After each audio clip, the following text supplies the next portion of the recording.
El mundo no está hecho de un solo color, ni está hecho de una sola flor, ni un solo árbol. Y como corona de la creación, Dios hizo al hombre y ninguno es igual a otro. Ninguno es igual a otro. Y en cada uno de nosotros hay un don diferente. Hay una gracia, como decía el mensaje de la semana pasada del pastor. Dios nos ha dado a cada uno de nosotros una gracia. Y yo no me puedo molestar porque Él no haga lo mismo que yo o a la velocidad que Él lo hace. Porque esa es la gracia de Dios. A veces muchas veces necesitamos tener la contraparte. Y eso nos da un equilibrio. Yo la conocí a ella cuando tenía 17 años. Y ella no es igual a mí en nada, ni yo soy igual a ella. Y estamos juntos por la gracia de Dios. Eso es una contraparte. Eso hace un equilibrio. La paciencia de María te ayuda a ti. Y la impaciencia tuya ayuda a María. Y ese es un equilibrio, esa es una gracia de Dios. Como es el pasaje que tenemos del libro de los Romanos. Estamos estudiando el libro de los Romanos, estábamos la semana pasada en el capítulo 12, pero los primeros versículos de este pasaje, como le dije la semana pasada, esta es la médula espinal del libro de los Romanos. El resumen, la esencia del libro de los Romanos. Que comienza el apóstol escribiendo. Quiero hacer un paréntesis. Aquí vemos capítulos y versículos. Pero cuando la Biblia se escribió, desde que la hizo Moisés, no tenía capítulos ni versículos. No existían esos números.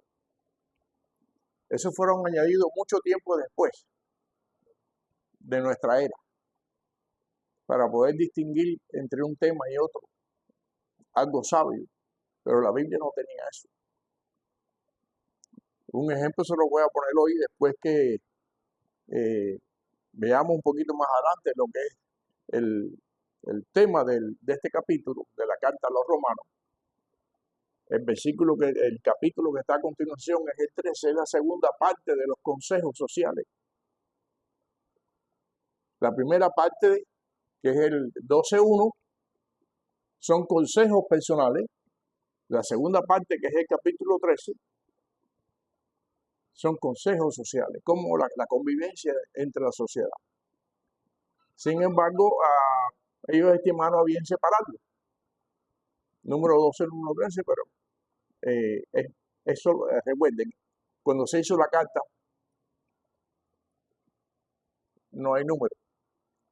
Se hace una carta. Yo sé que ya no se hacen cartas, ahora se mandan mensajes de texto. En mi tiempo se hacían cartas. Y las cartas no se le ponían primer renglón, segundo renglón, es una carta. Y de esta manera tenemos que entenderlo. La primera parte, haciendo un repaso de lo que ya habíamos hablado, el 12.1. En la primera parte, el apóstol le ruega a la iglesia que está en Roma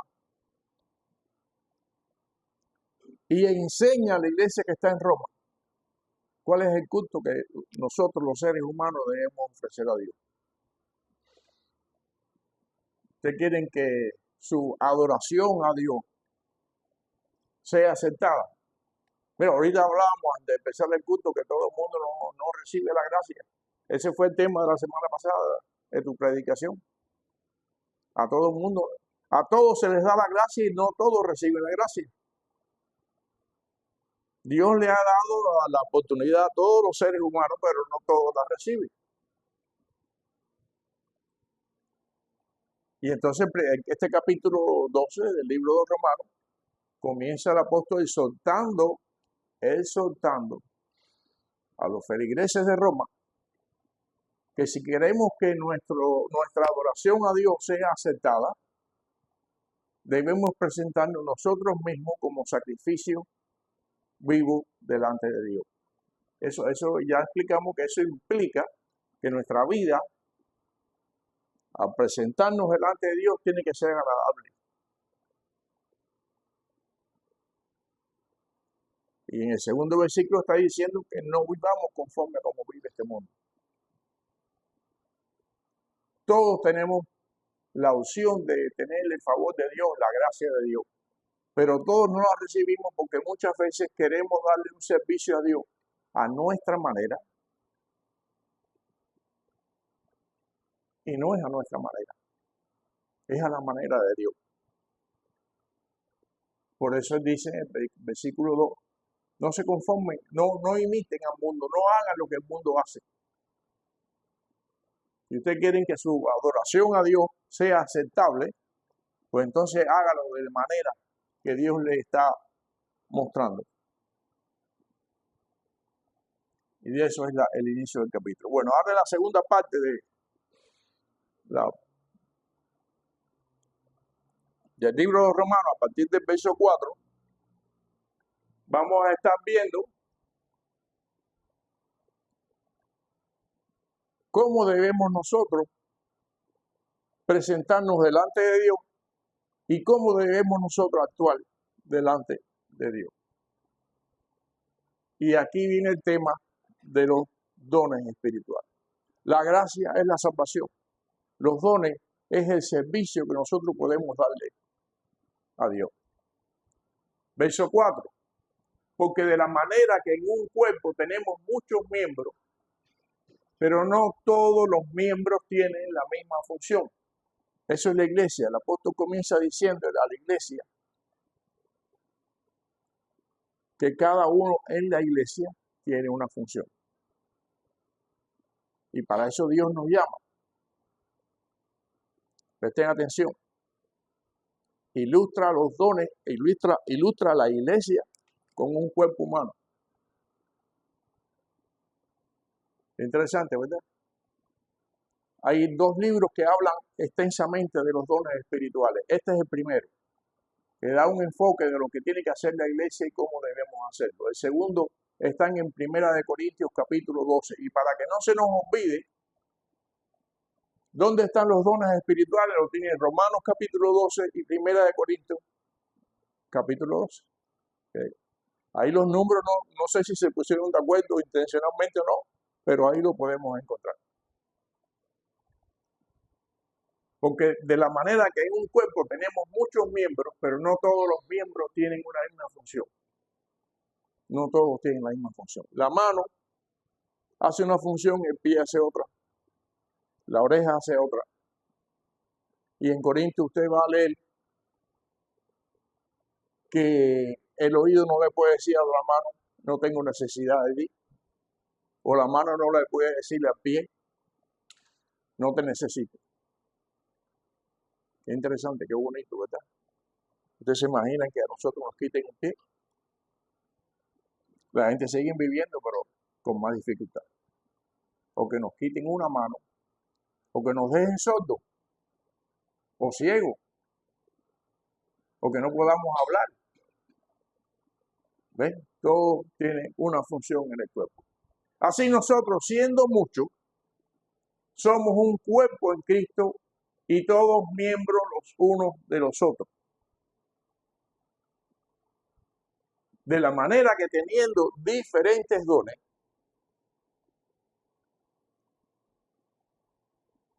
y volvemos otra vez al mensaje del domingo. De la manera que teniendo diferentes dones, según la gracia que Dios nos ha dado, porque nos dio de su gracia, porque Él quiso, y la gracia es un regalo. Y se la da a que es Dios. No podemos discutir ahí por qué a este le di de pelo y a este no. No podemos discutir eso, porque es un regalo de Dios. Y comienza a enumerarlo según la gracia que nos es dada, si es de profecía, que es predicar. Escuche bien, Escuche bien. Cuando nosotros hablamos de la palabra de Dios, leemos la palabra de Dios o enseñamos la palabra de Dios, estamos haciendo profecía. Porque esta es la profecía para el ser humano. Por lo que ya pasó, por lo que está pasando y por lo que está por venir. Profeta es aquel que replica lo que está escrito. Porque si hay un profeta que replique lo que no está escrito o lo que tiene en su mente y en su corazón, ya no es un profeta, es un falso profeta. Entiéndase bien esto. Profeta es el que repite lo que ya está escrito para nosotros y para todo el pueblo y para toda la humanidad. Unos lo dicen de una manera, otros de otra, pero no te puedes salir de lo que está aquí. Yo les comentábamos, le pasé un texto de Agustín a Nápoles, porque se están viendo en la iglesia cosas que realmente dan repugnancia. Y les voy a decir algo. El enemigo de nuestras almas está dando patada de ahogado. ¿Sabe lo que significa patada de ahogado? Usted ve uno que se está ahogando en un río, en una playa, y lo ve manoteando y pateando y dice, mira, está nadando. No está nadando. Eso se llama patada de ahogado. Está tratando de salir a flote y no puede. El enemigo sabe que le queda poco. Y está acabando con los seres humanos y está acabando con este mundo que no tienen a Dios. Porque él sabe que le queda poco. La venida de Cristo está cerca, hermano.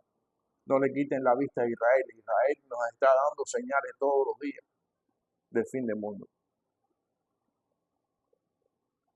Todos los días.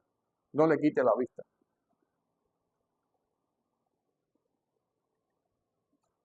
Entonces, de profecía, úsese conforme a la medida de la fe. El que predica, hágalo conforme a la medida de la fe. O el de servicio en servir. ¿Ustedes saben qué es? Servir es una de las operaciones dentro de los dones espirituales. Son esas personas atentas que uno tiene en la iglesia, que los ve que quieren hacer esto, quieren hacer lo otro, y ayudan a que tienen necesidad. O el que enseña en la enseñanza, o el que exhorta en la exhortación. Mire, no hay nada más bonito que estar pasando por una situación X, sea enfermedad, sea de tribulación, sea familiar, de cualquier tipo. No hay nada más bonito que venga alguien con palabras de Dios y le dé aliento a esa vida. Eso es un don, hermano. Decirle, llegarlo a estar Elizabeth, mire, hermano, ya nosotros hemos pasado por eso. Esta situación es así, pero tú vas a ver que Dios te va a ayudar. Óyeme, eso en el momento adecuado es mejor que una clase. ¿Ves? Porque está exhortando a alguien que necesita que le aliente. Son cosas muy bonitas que da Dios a la iglesia y se los da a la iglesia. El que exhorta en la exhortación, el que reparte con alegría y con gozo. Repartir.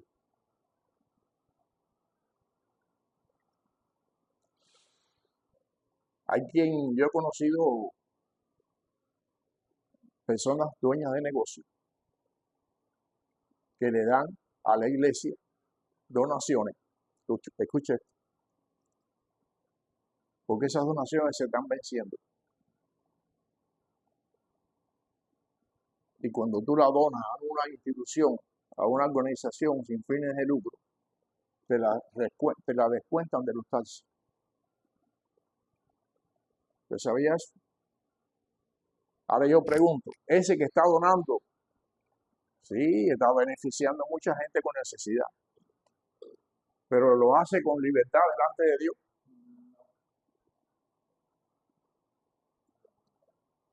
¿No? Lo está haciendo por sus propios intereses. Entonces eso no tiene recompensa. Pero aun cuando tú, rico o trabajador o lo que sea, de lo poquito que tú tienes, tú vas y suples una necesidad, Dios te va a bendecir. Dios te va a bendecir. Y no es para que los taxis te lo descuenten. No es para eso. El que exhorta en la exhortación, el que reparte con liberalidad, el que preside con solicitud. ¿Saben qué cosa es presidir? Los que se paran aquí y anuncian el culto y presentan a este y al otro. Lee un salmo, lee. ¿Tú sabes que eso es una gracia? Y que todos no lo hacemos bien. Yo no quisiera que me pongan a hacer eso. A mí no me sale, no me gusta.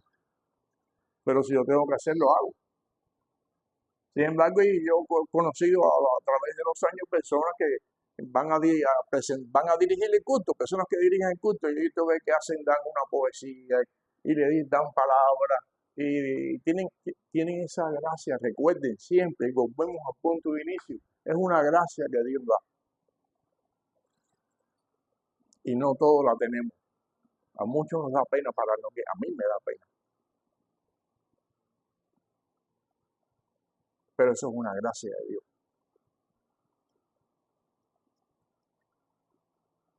El que exhorta en la exhortación, el que reparte con liberalidad, el que preside con solicitud, el que preside con solicitud y el que hace misericordia con alegría. La ayuda, hermano, con alegría. Yo no puedo ahora, porque ustedes me estén viendo, ahora sacar 20 pesos y dárselo al hermano Saúl. Porque para que ustedes me vean. Es una ilustración, Saúl, no te lo vayas a creer. Sí, porque ahora empieza y dice, hermano, me va a dar 20 pesos. El que hace eso, por favor, hágalo con alegría. Pero ¿sabes qué? Eso es un don de Dios también. Eso es una gracia que desciende del alto. Ayudar a que lo necesita.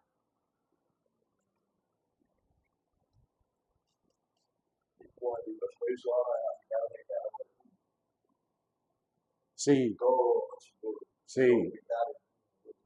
Y no es pasar, y no es para adquirir fama porque ya eres famoso.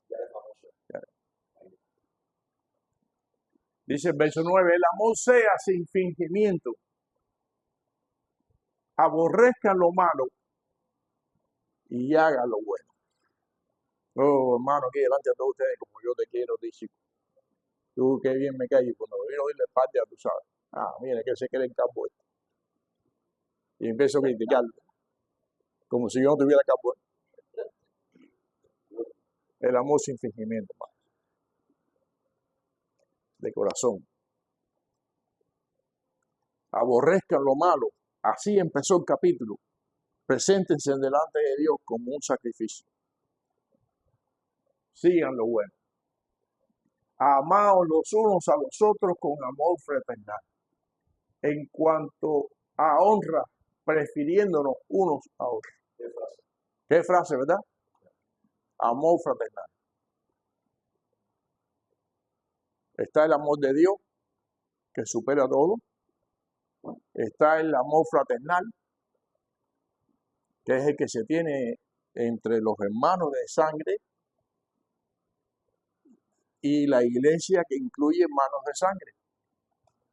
Yo y él y aquel y los otros y el resto de ustedes somos hermanos de sangre. Y eso no implica que usted y yo nacimos de la misma mamá y papá, porque es por la sangre de Cristo. Eso se llama fraternidad, amor fraternal.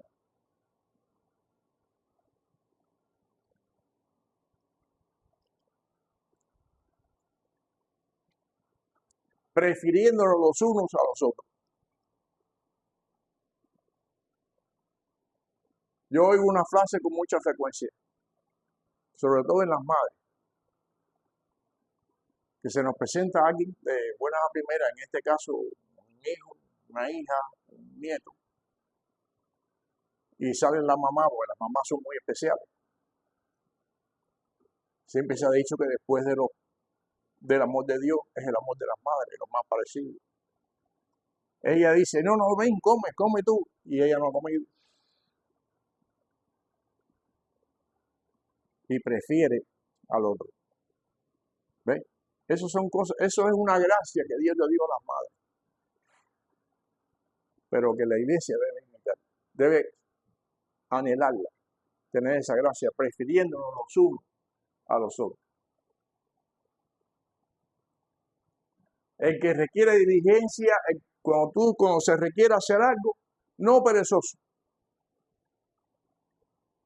No lo haga con pereza. Fervientes en el espíritu, sirviendo al Señor. Sírvase, mire, cualquier cosa que haga y pararse aquí a dar una clase o predicar no es lo principal. La iglesia necesita tantas cosas para servir a su comunidad. Y todas esas poquitas cosas que la iglesia necesita son tan importantes dentro de la congregación, que el simple hecho de usted enterarse que María no te quiere enfermar, pero María está enferma.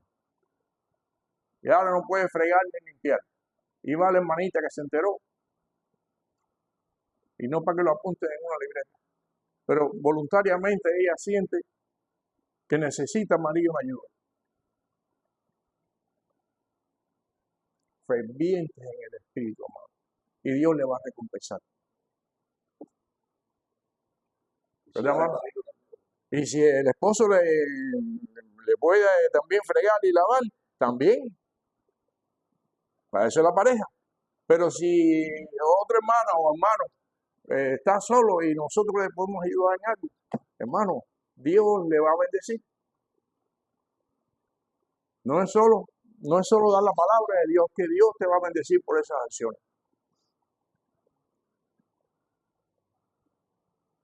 Fervientes en el espíritu, sirviendo al Señor. Cuando usted sirve al hermano o a la hermana, cuando usted lo sirve de corazón sincero, le está sirviendo a Dios.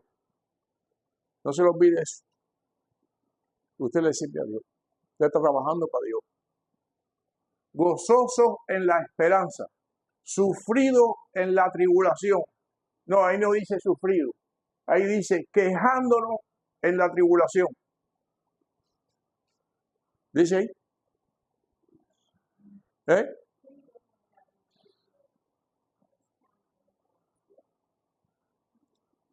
A mí me gusta siempre la contraparte. Me gusta la contraparte, porque es que eso enseña. Y todos pasamos por tribulación. Enfermedades, esto, lo otro, lo que sea. Todos. No nos escapamos porque vivimos en un mundo convulso que está a punto de desaparecer. Entonces, como vivimos en este mundo, pero no somos de este mundo, como se lo he dicho otra vez, tenemos que sufrir las consecuencias de vivir en este mundo. Y aquí está diciendo la Escritura, quejándonos en la tribulación. Dice ahí.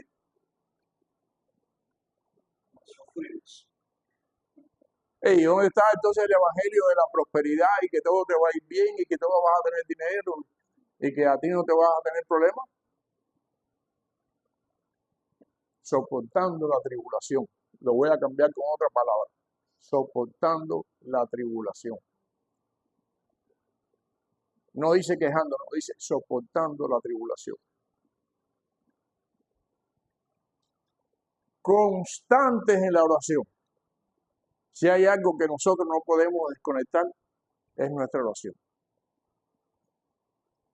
Cuando nosotros desconectamos la oración,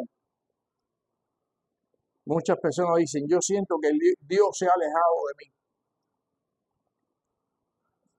No es así. La frase está errada, está equivocada. Cuando nosotros dejamos de orar, nosotros nos alejamos de Dios. No Dios de nosotros. Dios nunca se ha alejado del hombre. Ha estado toda la vida, desde el principio de la humanidad hasta los días de hoy, tratando de alcanzar al hombre. Se lo dije hace unas clases pasadas. Uno de los retratos que a mí más me emociona ver, de los que pintó el artista Miguel Ángel en la Capilla Sixtina, es ver una mano como de Dios viniendo, bajando del cielo y ver al hombre tratando de alcanzar esa mano desde el principio de la humanidad. Dios nunca se ha alejado del hombre. Nuestras acciones nos alejan de Dios. Cuando dejamos de orar, cuando dejamos de conversar. ¿Qué relación puede haber entre un padre y un hijo cuando el hijo no le quiere hablar al padre?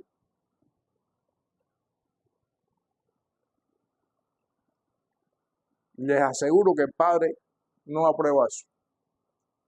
Y mucho menos se va a alejar de su hijo.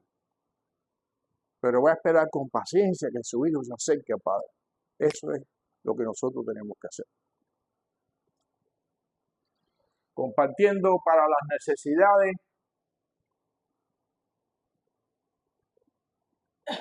Compartiendo para las necesidades de los santos, practicando la hospitalidad, bendecir a que os persiguen, bendecir y no maldigáis, gozosos con los que se gozan, llorar con los que lloran, unánimes entre nosotros, no activos, no asociados con los humildes. No sabéis,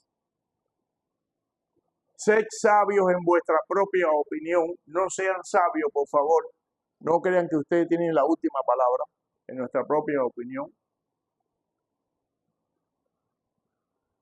Y los consejos siguen y siguen y siguen. Y cada uno guarda un tesoro. Próximamente voy a estar dando la historia de la iglesia primitiva. ¿Te gusta, hermano? Yo sé. La historia de la iglesia primitiva. El resto de los capítulos del Romano son consejos sociales. No digo que no lo lean, léanlo. Son interesantes. Nos van a ayudar muchísimo. El Señor les bendiga.